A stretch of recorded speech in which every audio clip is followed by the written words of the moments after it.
Hello and welcome back to the channel. And if you're new here, welcome to First Love Yourself, where love, life, and Christ combine.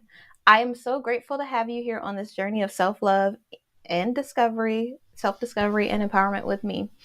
In today's video, we're going to talk about growth.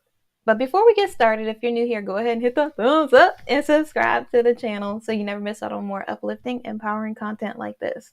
So get comfortable because we are about to get into it. Let's go. So, what made me want to talk about growth is I feel like every time I feel like I know something, or I know how something's going to go, or how something's going to turn out, or what I'm going to do in my life, God's like, you got to be quicker than that. You almost had it. No, but seriously, it always feels like God's always constantly switching up the plans. He's always constantly rearranging things. He's strategically planning and moving things out of the way, in the way, to redirecting your path to move you on the path that he set forth for you. And it's so funny. You'll say, oh, I'm going to be at this job 25 years and I'm going to retire and I'm going to do this and that. And God's like, nope, you're going to be a minister. Nope, you're going to go serve this community. Nope, you're going to be in missionary work. Nope, you're going to help these children. Whatever it is that God placed on your heart for you to do, to help and to serve in whatever area of your life. It's so funny because you could plan it. And there's this old running joke, like, if you want to make God laugh, tell him your plans, because it's so true. You really do think that you know things. You think, oh, I'm just going to do this, this, and this. I'm going to, a lot of women that you hear when they tell their story, and I'm not just trying to generalize women, but a lot of women, when you hear them talk, they'll say things like, oh, yeah, I'm going to get married by the age of 25. I'm going to have 2 kids or 1 kid or no kids or whatever their thing is. And I'm going to be in this white picket fence house on a hill, or I don't know what the thing is, but it's going to be something. They come up in their mind with these plans that they think their life, how they think their life is going to go. And life never goes that way. It never goes the way that you plan. And I know some people are probably thinking, well, why plan anything if it's not going to go the way that I plan? You plan it because you want to have a goal that you're moving towards. You don't want to just be stagnant in your life, just being like, oh, I'm going to just go where the wind blows. I'm going to just drift through life. I'm not going to make any plans. Any, I'm not going to be intentional with the steps that I'm taking to move towards something. In life, it's important to have a goal. You don't want to just be in life willy-nilly, just wasting time, because time is your most valuable asset. You really want to make sure that you have some plan in your mind, regardless if it turns out that way or different. You striving for that goal, you doing the things that are necessary to move forward, is going to be so important. It's going to be so needed for your life. And as I'm on this growth journey and I'm healing, and I know some people will say, well, I'm healed. I did this, I did that. And for me personally, my healing journey looks a little different than some other people's. Maybe theirs looks similar to mine. I don't know, but I'm going to share my story and hopefully it helps someone. So, for my healing process, it might look like I don't want an ex back, but I have triggers. It might look like I don't I don't feel bad or feel like I miss anything with the relationship or anything like that, but it's hard to move on in new relationships, or it's hard to be the things that I need to be so that I can be better in life. And sometimes it's difficult because for me, until I meet someone, do something that's similar to the past, until I meet someone and they say something that's like an ex, until I meet someone and they tell me that they say something, do something, I do something that's different, and it turns out the same way or whatever. Until something happens in my life, I don't even realize it's a trigger. I don't even realize I'm hurting in that area. I don't even realize I haven't healed in that area.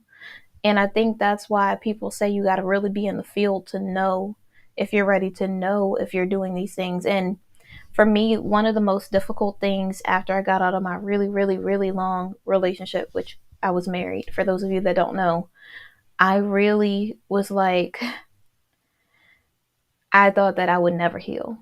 And eventually I started feeling like I didn't feel heartbroken anymore. Eventually, I started feeling like I do love myself. Eventually, I started feeling like I do want better for my life. Eventually, I started to accomplish things in my life that I wouldn't have accomplished in my past relationship because I didn't know it was possible. I wasn't leaning on God. I was leaning on my own understanding. I was doing the things that were within my will, not God's will.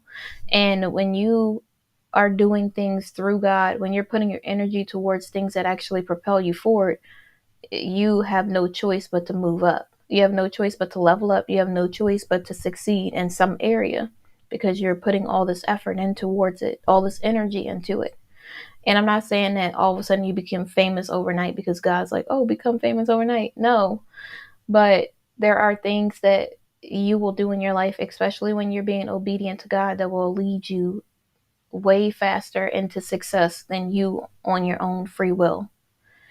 And so every day I feel like I'm learning something new about myself.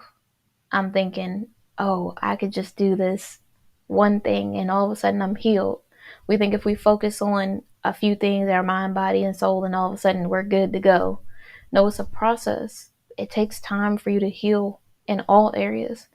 And it may not be like for me, when people would say, oh, you're not healed, or they would say, oh, you're not over your ex, or whatever other saying that some people would say a long time ago.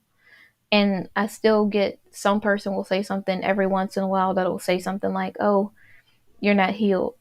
And for me, it's weird because in my mind, I'm thinking, I don't want that ex. But they don't mean that you're not healed like you don't want an ex. They mean like you're still hurting in some areas. They mean that there's still triggers that you have in regards to a past relationship. They mean that instead of something being like simple, you might over exaggerate or be like over the top in this area because you've been hurt in the past. It's not that you're not you need to heal because the ex is still on your mind or you want the ex. It's you need to heal because you're still hurting in this area. Because this is still a broken piece, because this is still something that bothers you that's not that big of a deal. And to that, I do have like a few things that I would say because not everybody's going to understand this. But when you are hurt, when you go through things in life, when someone breaks your heart or you break someone else's heart or you got to move on from a relationship or past trauma, childhood trauma, generational curses, sometimes people will think something isn't a big deal because they don't know your past. And it's really easy to pass judgment and say, oh, well, that's not really that big of a deal. Who cares about that? But when you're the person that's hurting, it's a huge deal. It's not like, oh, well, it's more like oh my gosh, it's heartbreaking. It's one of those things that really hurts you because it's an old wound that never truly healed. It's not that you're holding on to resentment. Like for me, I don't hold on to anger, resentment. I'm not wishing bad on any person, but there are areas in my life where I still am hurting. There's still areas of my life where I still feel closed off. There's still areas of my life where I still feel like I can't let people in. And I'm trying so hard to let the right people in. And it's just like my whole system, everything shuts down. All I can feel is, I'm going to do this because some people haven't heard this. But this is literally what I feel every time I get close to somebody. Every time, like back when I was like out in this world, I would meet people and they would like say, hey, how you doing? Ask me for my number, whatever else. And I would immediately feel this pain. Like it wouldn't be like, oh yay, I'm getting hit on by all these people. It would literally feel like excruciating pain within inside of me. Like I would feel so uncomfortable, not by the person. Like of course the attention is great, but all I could think about in my mind is the pain that I'm going to suffer if I get to know this person. I couldn't think of, oh, well, it could be different. I literally could only feel this pain right here. This is how I felt when I like freshly was hurting. I felt that feeling of loss when a person is still alive. Like, you know how when some, I'm not saying, like I'm trying to do a hypothetical question, but when someone passes, you feel this pain, like, they're never coming back. When someone chooses to leave or you leave someone, because if you love yourself, you don't really have no other choice, or whatever your reason is like this feeling of loss when a person's still alive. And it's not because they had no choice and they had to leave because they died. It's because it didn't work out. And I know some people are like, oh, it didn't work out. When your heart's not in it, it's easy to just say that. But when your heart is in it, when you really are in a relationship, you got to deal with all the pain. You got to deal with all the hurt. You got to deal with the sadness.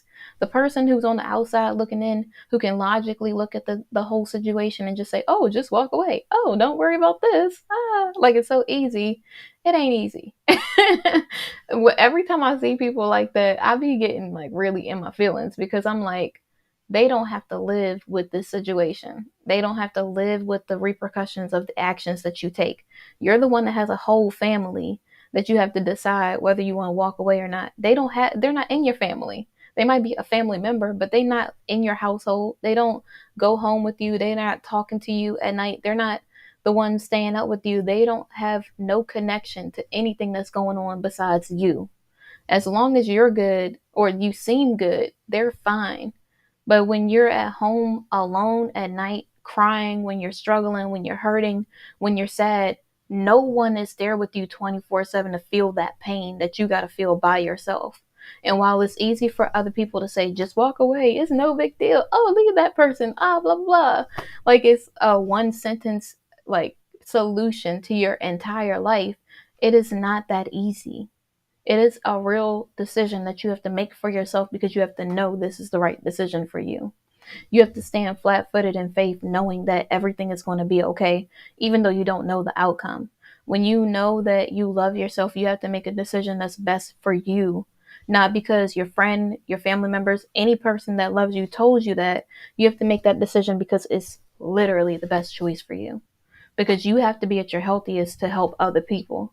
You can't help people from a hurt place. And so it's just, whew, nothing grinds my gears more than people who try to give you a one sentence solution to your life. Like, oh yeah, just walk away. It's so easy. It's not easy. I feel like that's why I'm here. That's why God gave me this purpose, because I know how it feels. I would never ever tell any woman or man to just walk away from a relationship. It would have to be their choice. I want everybody to be healthy. I want everybody to be happy. I want people to be together. Like, if they're good together, life stuff happens. If real life happens, things happen in life. I understand that. Nobody is perfect. I'm not saying you should be in a toxic situation or unhealthy situation or anything like that. I'm saying that you have to make the decision for yourself. You have to truly love yourself and know your worth and know that you're worth more than whatever it is that you choose to settle for. If you have a disagreement, y'all are two different humans. Of course, you're going to disagree. That's totally different than you being in a toxic situation. So you really have to know for yourself this is the right decision for you. It doesn't matter what anybody else around you thinks, because you have to live with that choice. You have to look yourself in the mirror and say, okay, I'm good with the decision that I made. You can't just be like, oh, okay, I made this decision. No, you got to deal with everything after that. You have to deal with the family dynamic, the family structure. You got to deal with families, friends, whatever. And people may call and say, hey, how you doing? For me, I would lie. I'd be like, oh, I'm all right. I would be struggling. Like, if I didn't have Jesus and a counselor, I wouldn't have made it. For real. Just saying. I would not be here on this video right now if God didn't introduce me to all the things that I needed to keep me stable so that I could still be here doing this video. Like, you don't even understand. I really was struggling hard. Like, when I was at the beginning of this whole thing, I took a mini vacation with my best friend and we went away to somewhere close. It was like a little mini vacay.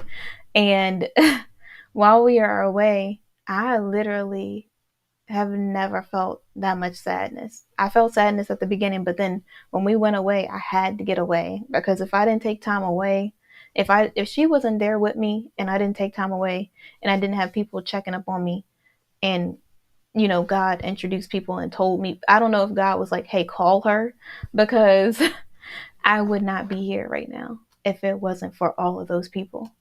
It was a few things that kept me here. Like, I'm just letting you know. And I know it sounds like real harsh, and people are like, oh my gosh, but don't feel bad for me. I got God. I'm good. You know, and as long as I stay diligent, I stay in my word, I stay focused, I'm all right. And I have reasons to be here. I'm not just, I really was struggling hard, and I made it a really, really, really long way. And sometimes people around me can't see it. They'll say, oh, you're just going to let this person get over on you on this. You're going to do this. You're going to do that. And I know people are trying to be helpful because they feel like unsolicited advice is so great. I love that people want to help other people. Sometimes you just got to keep your opinion to yourself. You really do, because it's not helping. Like, if I was in a really dark place like I used to be, that unsolicited advice would hurt me more than it would help me, you know? And so I just think that some people don't understand when, why, or when you're struggling what to do, you know? And so this is, let me finish the rest. I had that feeling of loss when a person is still alive. The feeling of having a piece of your soul being ripped out of your body, unlike any physical pain I ever felt in my entire life. That is how I felt at the beginning of this. That's how I felt when I would meet people. I literally, like, the person wasn't there, and the pain was like on the surface, but it wasn't deep, deep, deep, but I could still feel it. And when a person would be like, hey, how you doing? My name is such and such, and ask for my number or something else, I literally would just, I could feel this shooting pain in my soul.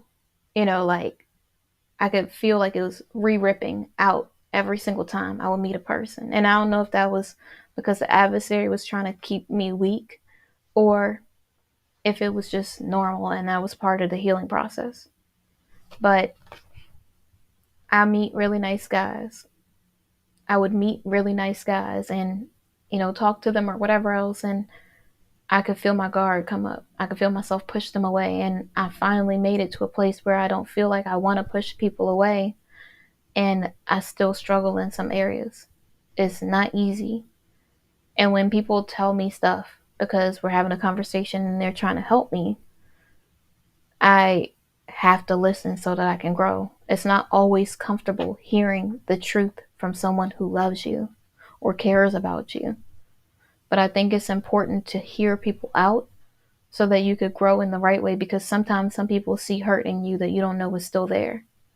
When you maybe compare something to someone else, maybe when you say something that's like, oh, well, I'm not okay with this, and it's something that's not even that big of a deal.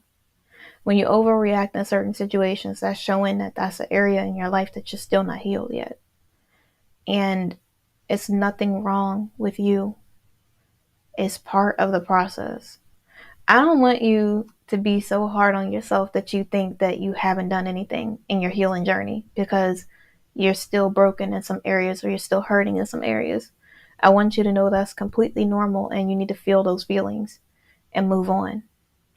You got to acknowledge where you're hurting. You got to acknowledge where you're weak so that you can grow and strengthen and be the woman God created you to be, or the man that God created you to be. I don't ever want you to be down on yourself feeling like, well, I'm not healed in this area, I'm never going to heal. Listen, there's always going to be something that we can work on.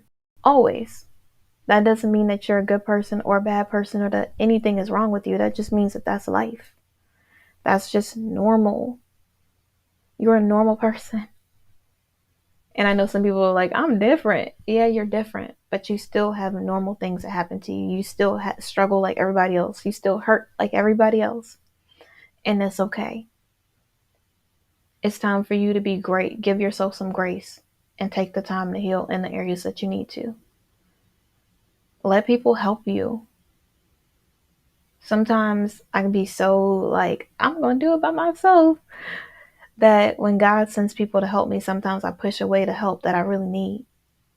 Don't do that. Let people help you so that you can be a better person, so you can do the things that God intended for you to do in life.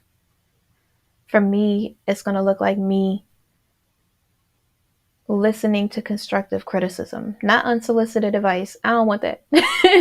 But someone that truly loves me, giving me constructive criticism, I'm going to listen to so that I can be a better person. Because I do want love. I do want to be in a relationship where I'm not having PTSD or, just feeling triggered. And I know some people can say, well, if you're triggered, you're not ready to be in a relationship. And let me tell you something. Just because one person heals in 3 months and it takes you 3 years does not mean that something's wrong with you, or it does not mean that you got to be on some time limit to heal in a certain amount of time. You have to take the time that you need to heal. Be patient with yourself and give yourself some grace, because you're not going to be on everybody else's timeline. You are on your own timeline. For me, I'm really trying not to be triggered in certain areas, but it's really hard because I never would let anybody in the past. And so when I do let certain people in my life, it's hard for me to be like, okay, I'm just gonna, if something bothers me in the past, I would be so scared to say how I truly felt about anything. I never spoke up if I felt a certain type of way. I never, like, I would be immature, but I would never truly talk about the things that were really bothering me. I was too afraid. I never had a safe space that I felt like I could actually voice my opinion and it would actually be heard. And so now I'm trying to say the things that bother me without it being like I'm just bringing up everything that's a problem or bringing up every concern. Like, it doesn't need to always be an issue. I just want to be able to I feel when people give me a safe space that I feel like I can talk in, or I can say how I truly feel about things, then I want to be able to do that, because in the past I never had an area where I would be able to do that. And so I'm trying to make sure I find that happy medium, So no, we're talking about growth, but healing is an important part of the growth journey. Being able to really stay focused is a part of the growth journey.